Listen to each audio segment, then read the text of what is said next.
వైకుంఠ ఏకాదశి కథ. సనాతన ధర్మంలో అత్యంత పవిత్రమైన రోజుల్లో వైకుంఠ ఏకాదశి ఒకటి. ఈ రోజున వైకుంఠలోక ద్వారాలు తెరుచుకుంటాయి అని భక్తుల నమ్మకం. మార్గశిరమాసం శుక్లపక్ష ఏకాదశినాడు వచ్చే ఈ పవిత్ర తిథి సంవత్సరంలో ఒక్కసారి మాత్రమే వస్తుంది. కాని ఈ ఏకాదశి ఎందుకు అంత ప్రత్యేకం? ఒకే రోజులో మోక్షం ఎలా సాధ్యం? ఈరోజు మనం వైకుంఠ ఏకాదశి వెనుక ఉన్న దివ్య కథను తెలుసుకుందాం. దేవలోకానికి వచ్చిన సంక్షోభం. పూర్వం ఒక కాలంలో శివుని ఉగ్ర తేజస్సు నుండి మురన్ అనే భయంకర అసురుడు జన్మించాడు. అతనికి అపారమైన శక్తి ఉండేది. దేవతలను ఓడించి స్వర్గలోకాన్ని తన ఆధీనంలోకి తీసుకున్నాడు.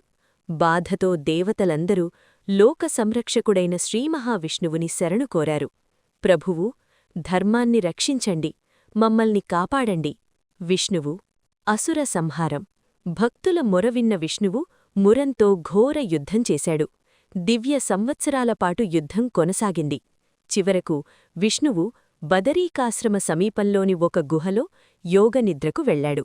అదే సమయంలో మురన్ రహస్యంగా వచ్చి విష్ణువుని సంహరించాలనుకున్నాడు. ఏకాదశి దేవి అవతారం. ఆ క్షణంలోనే విష్ణువు శరీరం నుండి ఒక దివ్య శక్తి అవతరించింది. ఆమె కాంతివంతంగా అపార బలంతో మురన్ను యుద్ధంలో ఎదుర్కొని తక్షణమే సంహరించింది. విష్ణువు నిద్రలేచి ఈ దృశ్యం చూశాడు. ఆ దివ్య స్త్రీనడిగాడు, నీవెవరు దేవీ? ఆమె సమాధానం, ప్రభువూ, మీ శక్తి నుండే నేను జన్మించాను. లోకాన్ని రక్షించేందుకు వచ్చాను. విష్ణువు వరం. ఆమెపై ప్రసన్నుడైన విష్ణువు ఒక మహావరాన్ని ప్రసాదించాడు. నీవికపై ఏకాదశి దేవిగా పూజింపబడతావు. ఈ రోజున భక్తితో ఉపవాసం చేసేవారు పాప విముక్తులై వైకుంఠాన్ని పొందుతారు. అప్పటినుంచే ఏకాదశి వ్రతం అత్యంత పవిత్రమైన వ్రతంగా మారింది. ఎందుకు వైకుంఠ ఏకాదశి?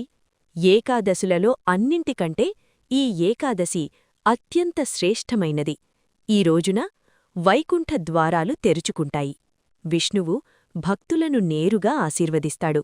ఒక్కరోజు ఉపవాసం 1000 ఏళ్ల తపస్సుతో సమానం. నిజమైన భక్తితో విష్ణు నామస్మరణ చేసినా జన్మజన్మల కర్మలు నశిస్తాయని నమ్మకం. ఆధ్యాత్మిక ప్రాముఖ్యత.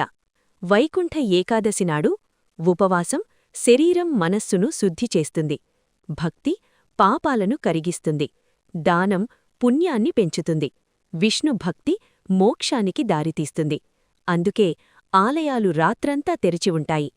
భక్తులు వైకుంఠ ద్వారం గుండా దర్శనం చేసుకుంటారు.